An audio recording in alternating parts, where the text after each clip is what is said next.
Hey everybody, welcome back to the channel. I'm Britt, creator of the StyleShaker, your guide to green and clean beauty, and I'm back today with a Q&A. So I'm going to run through a few extra questions that I didn't get to last time. Stick around and let's get into it. Heads up, if you're going from toxic to non-toxic and have no clue where to start, check out my free green beauty guide back on the website. It's the one pager I wish I had when I first started out. In the meantime, don't forget to like this video and make sure you subscribe so you never miss another one. This was a really good question. Here we go.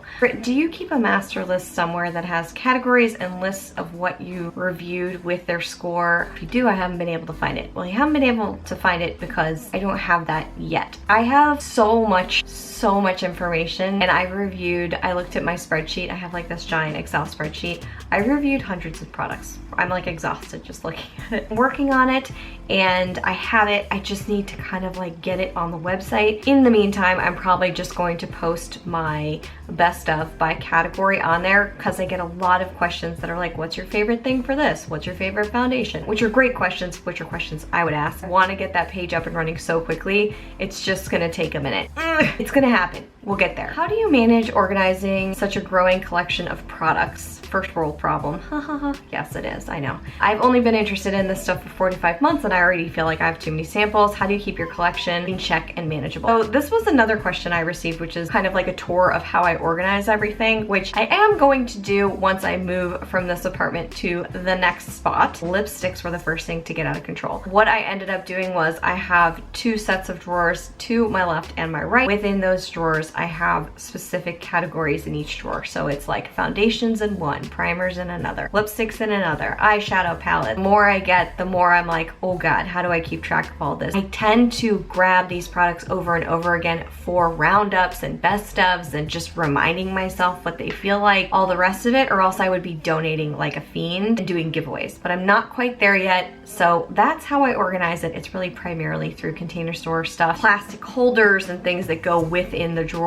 So I make sure that I just divide it up between these drawers, and that has kept me sane. Yes, it's a beast and it's grown, but this has really kept it under control for me. Does your skin ever go crazy in reaction to products? Maybe it's lesser for you because you're newer to exploring skincare products. Well, actually, I have used skincare products quite a bit in the past. I've used them for a while. I just don't use a lot of them, but I've tested a bunch. My skin went a little nutty on a couple of products, and skincare is very tricky because I want to test it, but it's very hard to be a guinea pig for that because it can really mess with the pH of my skin. I don't want to mess with my skin too much. Something that irritated my skin pretty badly was Vintner's Daughter, which is one of the like most buzzed about serums out there. For me, and the reason why skincare is tricky as well is because it's very subjective. Everyone's gonna have a different reaction. People have different skins.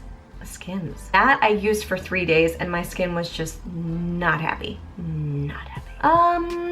And anything else that has screwed me up? Not much, except for the main reason, well, one of the main reasons I started this channel, which was a hairspray that I used, which was, oh God, what was it? I swear to you, it was like a Redken or something.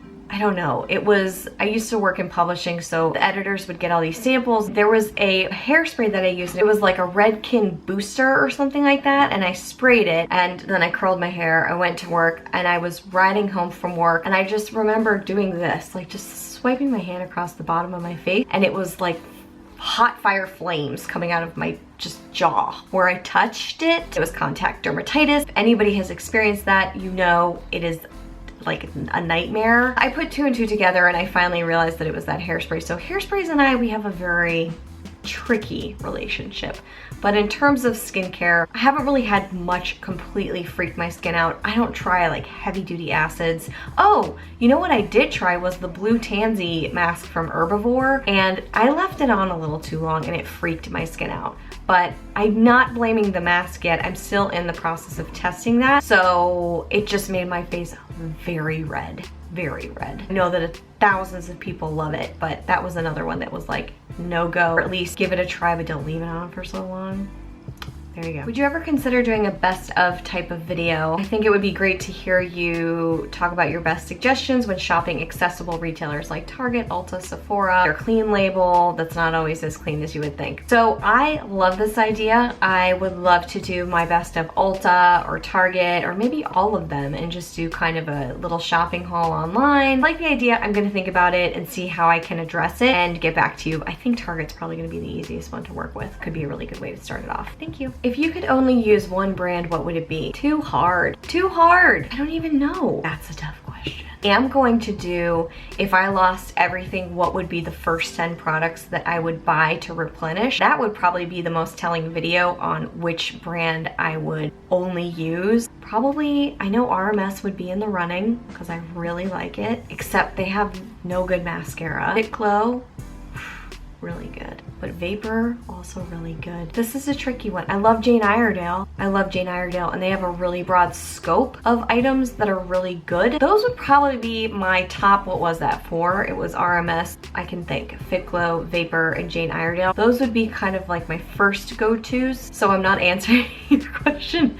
I'm giving you 4 instead of 1 because 1 is just too hard.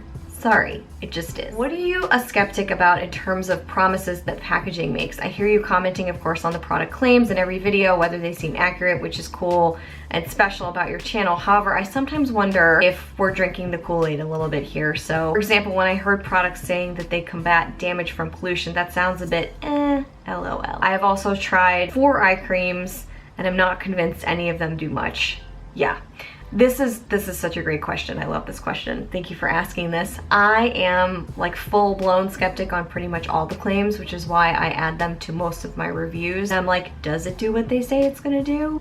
The eye creams and the skincare and the rest of it, I think that it is so hard to prove that. It's so hard to prove that. So I do tests for 2 weeks, and out of the few tests, maybe a handful that I've done so far, I mean, maybe 1 showed a really marked difference between the beginning and the after, the before and the after. And I do ask these brands if these are timelines that are long enough to show some type of impact and results. And they're like, yeah, totally. 1 week, 2 weeks. Better if you can use them for a month, I'm sure. Same with like hair things, same with supplements.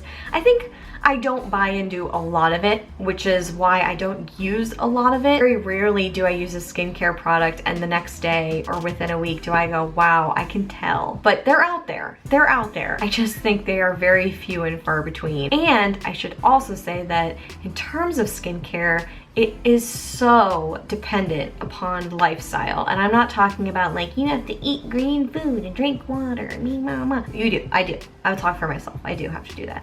And my skin shows it when I don't. But also stress, lifestyle in that respect. Stress has such a huge impact on my skin. If I am stressed out, fine lines, hi, what's up? I'm here, I'm on your feed. To say that an eye cream is gonna work and be effective, but then also have 2 incredibly stressful weeks, of course it's not gonna show signs. I think there are a lot of variables. I don't buy the hype about 99% of the time, which is why I tell you what's up and what my actual honest opinions are here. Always been the honest friend in the fitting room. I've always been that person, so now I'm just taking it into the makeup world and doing it via YouTube. I just like to be knowledgeable and I like to test, and I think the more I do these before and afters personally with skincare, the more I'm like, you know, it's not a silver bullet. It's just never a silver bullet. I don't think 1 pill, 1 cream, 1 serum is going to change the game. I think there are some out there that will totally help. I know that there are some products out there,